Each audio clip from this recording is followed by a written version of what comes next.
Good morning. This is Surya Tilagam, Assistant Professor of English, Vistas. Today we are going to see a poem by Rudyard Kipling. The title is If. It is one of the most important and famous poems by Rudyard Kipling.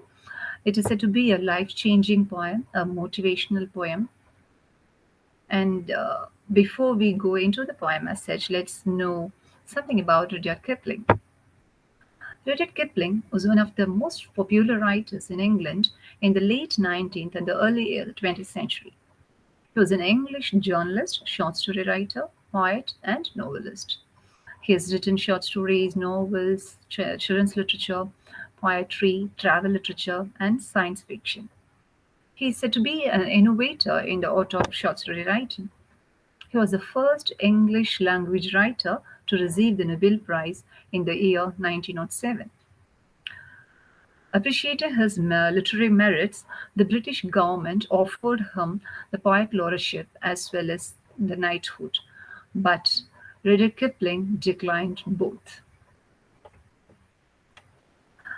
Kipling was born in Bombay, the then British India, on December 30th, 1865. Since his parents were working here in India, he was brought up as a child till the age of 5.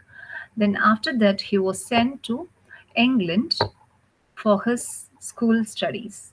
And after completing his school education, he came back to India and worked as an assistant editor in the newspaper called Civil and Military Gazette, which was in Lahore, and the Pioneer, which was in Allahabad. Till 1889, he was in India, then he left for other countries. In England, he wrote pamphlets and poems enthusiastically during the First World War. He supported his country, he grew nationalistic, and he inspired the patriotic fervor in the minds of the English people. His pamphlets and stories were very popular during the First World War. Kipling's son was also a soldier. He got killed at the Battle of Loos in September 1915 in the First World War at his 18th age. Kipling wrote many poems in support of England during wartime, and he died at the age of 70 in 1936.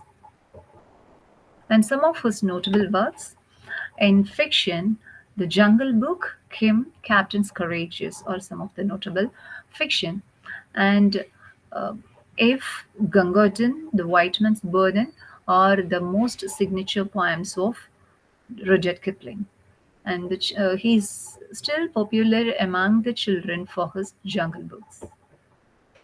Yes, now let's move on to the poem as such. Yes, this poem is one of the most popular poem, a life-changing poem, a motivational poem. It is written in the year 1895, though it got published 15 years later in the collection called Rewards and Fairies. It is a small poem consisting of 32 lines in four stanzas having 8 lines each. This poem celebrates Leander Starr Jameson's personal qualities at overcoming the difficulties of the Jameson Right in the Boer War, for which he largely took the blame on himself. This poem is basically a paternal advice to the poet's son, John. In this poem, the poet advises his son as how to live as a good human being and how to lead a good life even in the adverse situations.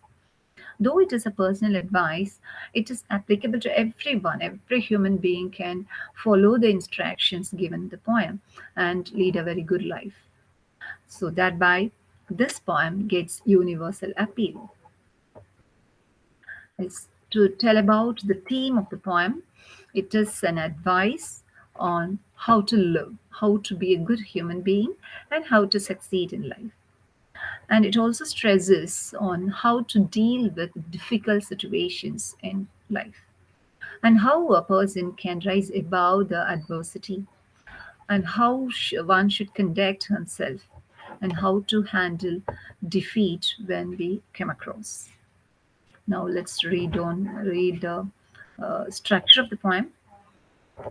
This poem has a unique structure as it has a single line.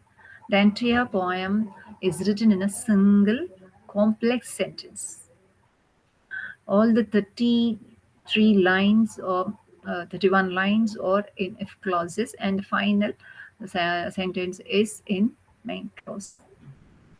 This structure has some symbolic significance, and the poet stresses to say that if only you fulfill all these conditions, your life will be good, or you can be a successful person.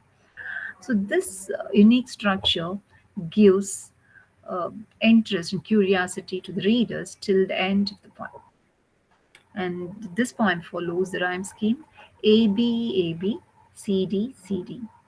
But the first stanza has a different rhyme scheme A B C B C. And the lines are written in iambic pentameter, that means 5 foot lines, which consist of an unstressed syllable followed by a stressed syllable. And the tone of the poem is positive and optimistic. Now, let's read on the stanzas. The entire poem is in the form of an advice to his son. Now, the poet tells his son what he has to do in order to be a good human being. First advice he gives is to be cool headed, even in the adverse situations. Yes, the poet says, if you can keep your head when all about you are losing theirs and blaming it on you, if you can trust yourself when all men doubt you, but make allowance for their doubting too. Yes, so sometimes people around you may lose their hope and interest, and they may become dejected, but even at that situation, you should not lose your calmness, your cool headedness. Even when they all blame you for their fault, you should not lose your temper. You should remain calm and cool headed and deal with the situation very patiently and cool headedly. You should not get tensed, you should not get irritated, even when all others are blaming you for their fault. So you should never lose your temperament, and you should always maintain cool headedness and calmness. If you can trust yourself when all men doubt you, but make allowance for their doubting too. Yes, so sometimes all people around you may lose their hope on you, they may mistrust you, but at that time you should not lose your self trust. You should not doubt yourself, or you should not lose your trust on yourself. Even the whole world distrusts you, you should not lose your trust. But at the same time, you should think rationally or analytically, what make all these people distrust me? So what is the reason? What is the mistake on my part? And you have to analyze it. And if there is any, you have to correct it. But even when the whole world or the entire people distrust you, you should not lose self-trust. If you can wait and not be tired by waiting. Yes. So in this world, we have to work, we have to try, but we cannot expect the result to happen all on a sudden. So we have to wait patiently till the good results come. If you can wait and not be tired by waiting, that means we have to wait at times for good results to happen, but we should not get tired by waiting. So you should be patient. You should remain patient for good things to happen. Or being lied about, don't deal in lies. Even if the people around you are telling lies about you, you should not stoop to tell lies. You should not uh, be a liar. You should not tell any lies. You should be a good hearted and truthful man. You should always speak the truth. Or being hated, don't give way to hating. Even if the people around you hate you for some reason, you should not hate others.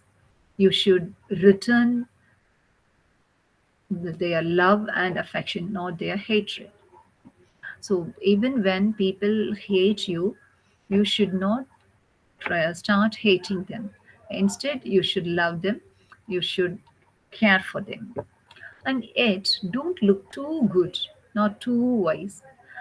Just because you love others, you should not try to look too good. And you should not try to talk too wisely. You should remain what you are. You don't have to pretend. So don't pretend. You be your original. You should not exaggerate anything. You should not pretend to be someone. So you remain what you are. Don't try to pretend to be good. Don't try to talk too wisely. So let's have one more look on the first stanza. In this stanza, the poet emphasizes the importance of maintaining cool-headedness. So, what will happen if you have calmness and cool-headedness even in the adverse situation? And he also emphasizes on self-trust. Even when people around you lose their trust on you, you should not lose the trust on yourself. And at the same time, we should understand the thoughts and feelings of others, and we have to analyze the reasons for it. And you should accept the criticism patiently. And you should wait for good things to happen very patiently. You should not get tired of waiting, because success comes to those people who work hard and remain patient. We cannot expect good things, success to happen all on a sudden. Never stoop to the level of a liar, though lied about. That is, so you should not stoop from your position, high position, to tell lies. You should always speak the truth. Don't be hateful, even if hated. That is, even if people hate you, you should not become hateful. You should not hate anyone. Be what you really are. Don't pretend to be too good or too wise. Now let's move on to the second stanza. If you could dream and not make dreams your master. Yes, of course. As Dr. APJ Abdul Kalam said, we should dream. Yes, because dreams are the first step to achieve great things. You can dream, but you should not stop with dreaming alone. You should not make dream your master. You should not be overpowered by the dreams. You have to dream, think, and work towards the success. You can think, if you can think and not make thoughts your aim. So you should think, analyze it, analytically, critically, creatively. But you should not just stop with thinking alone. You should put all your thoughts into action. So you can have dreams, but the dream should not be the end. You should have thoughts, but the thought should not be your aim. Action should be your aim. You should make all your thoughts into action. If you can meet with triumph and disaster and treat those two impostors just the same. Yes, if you can face both triumph and disaster, both success and failure equally, and treat those two impostors just the same. That is, you should treat both success and failure equally, because you should not worry, you should not get excited when you get success, and at the same time when you get misfortune, when you meet disaster, you should not lose heart, where you should not get dejected, because both are not true or permanent. Triumph is not permanent and disaster is not permanent. So both success and failure are not permanent. They are only momentary. So you should not get overexcited at the time of success, and you should not get dejected and lose heart at the time of failure. You should treat both the triumph and disaster equally, since they are just imposters. They're not permanent. They are simply cheats. If you can bear to hear the truth you have spoken, twisted by names to keep a trap for fools. If you can bear to hear the truth you have spoken, twisted by names. So the evil-minded people, if they distort the truth which you have spoken on their favor and make you a fool, don't lose heart. You bear it very patiently. You tolerate it. So even when people distort the truth which you have spoken on their favor, you should not get excited. You should not get angry. You should accept it very patiently. You have to tolerate it. You should not react against them. Or watch the things you gave your life to broken and stoop and build them up with worn out tools. Or if you happen to see the things which you have established with your hard effort and the best time and energy, if you have created something, if you happen to see them broken and you lose everything, you become nothing, then even at that time, you should not lose your heart. You have to build all these again. Even when all your effort are wasted, you have to start it afresh. You have to build them up with the own out tools, with the available resources, the limited available resources. You have to create them again. You have to build them again. Instead, you should not lose heart when you lose the things which you have created with hard effort in a long run for a long time. You should have the confidence and willpower to build them again with the least available sources. Yes. So once again, we'll have a glance at the second stanza. In this stanza, the poet emphasizes that we should dream big, but you should not be caught up in dreams and thoughts. You should not stop with dreaming and thinking. We should work hard to achieve our dreams. We should not dwell too much on either triumph or disaster because they will soon disappear. They're not permanent. Success or failure is momentary. So we should not get overjoyed during our success and we should not get dejected during the failure. And you're hearing his words being twisted by dishonest and harmful people in order to serve their own agendas. That is, so even when we come to know that our own truth, truthful statements have been distorted by the evil-minded people, we should not lose heart. We have to endure it patiently. And even when all things which we have established in this life, spending all our energy, money and time is broken, we should not lose heart. We should come up again. We should collect all our willpower and confidence, and we have to build it again with all the skills we have. Now the third stanza: if you can make one heap of all your winnings and risk it on one turn of pinch and toss. If you can make one heap of all your winnings, that is, so far you have worked hard and you have saved a lot of things, but whatever you have achieved, whatever you have created, or whatever you have saved so far in life, in a moment, they all go from you, they all vanish. Even at that time, you should not lose heart. You have to risk again and start it afresh without bothering about the consequences. You should not think whether we can be successful or whether it would be a failure. Don't bother much about the result, and you take risk and do it again. And lose and start again at the beginnings and never breathe a word about your loss. And lose and start again at your beginnings. So even if you have lost everything, everything in life, once again you have to begin it fresh. We have to start it anew. And even if you lose everything in life, you should not uh, grumble. You should not cry or mourn for it. Never breathe a word about your loss. Don't grumble that I have lost everything, I've lost everything. You have the confidence and willpower and do it again, build it again, and you can bring it up. If you can force your heart and nerve and sinew to serve your turn long after they are gone.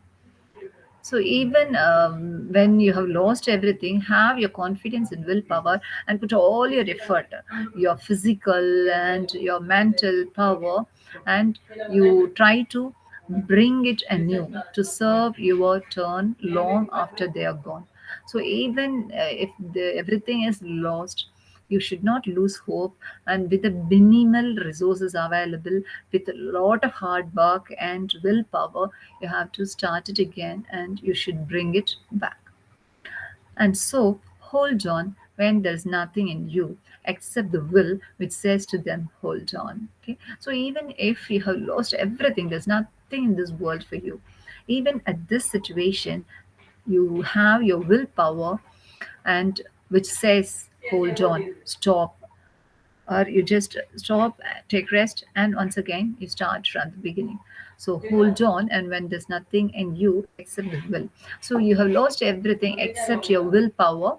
And even at that time, with your willpower and the limited resources available, you can start again. Is analysis of the third stanza. The poet says, his son should not be afraid of doing things that can either make one successful or ruin everything. Okay, so before we venture into some new endeavor, we should not be hesitant. We should not afraid of the result. Whether it brings success or failure, you should not worry or hesitate to start a new thing. We should start again from the beginning without grumbling about the loss. Even if we have lost everything completely, except our willpower, we should not grumble about the loss. We should try again and again until we succeed. And the poet advises his son to have courage and willpower when he loses everything and when he becomes tired and fail. Finally, he says uh, one should have strong willpower, which will encourage everyone to hold on, even nothing is left for us. The last stanza. If you can talk with crowds and keep your virtue, or walk with kings nor lose the common touch. Yes, the poet advises his son, even when you move with the crowds of people, that is maybe the lower class of people, you should not lose your originality. You may be friendly with the people who belong to the lower strata of society, but you should not learn or imbibe their culture, but you should keep your virtue. You should remain what you are. You should not lose your originality. Or walk with the kings, nor lose the common touch. Or when you walk with the kings and the royal people, you should not lose the contact with the common people. That is, you should have friendly and healthy relationship with both the poor and the rich. So when you are with the poor and lower class, you should not lose your individuality and originality. You should remain what you are. And when you move with kings and noble people, you should not forget the common people. So you should have a good rapport with both the king and noble people and the lower class crowds.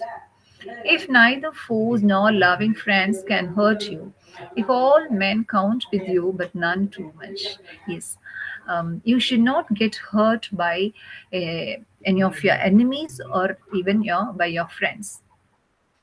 So you should not allow anyone to hurt you. You should not get hurt by the enemies or even by your friends. That means you should not move very close with anyone. Okay? You should not sentimentally being attached with anyone. Then only will get hurt with somebody's separation or somebody's blaming. So don't take either your enemies or your friends hurt you. Don't allow them hurt you. If all men count with you, but none too much, that is, you can have good relationship and maintain good rapport with everyone. Okay, you can have friendship with many, but don't take anyone too close to you. So, but none too much. If you can fill the unforgiving minute with 60 seconds worth of distance run. So if you can fill the unforgiving minute means if you waste a single minute, it cannot be forgiven. You should not waste even a single minute or a single second. So if you can fill the unforgiving minute with 60 seconds worth of distance run, that means even a single minute is important because in this life we are having only a short span. In the short span of our life, we should utilize even a single second. We should not waste even a single second. So every minute should be treated preciously, and we should use even a single second. So every second, every 60 seconds is valuable. If you follow these conditions, if you work like this, yours is the earth and everything that's in it. That is, if you follow all these conditions, if you fulfill all these conditions, the earth is yours, and everything on this earth will be yours, and you will be the happiest man. You will be the good person in this world, and which is more, you will be a man, my son. Okay, so you can be successful if you follow all these conditions, and more than that, you can be a good human being. I hope you enjoyed the poem. Thank you very much for patient listening.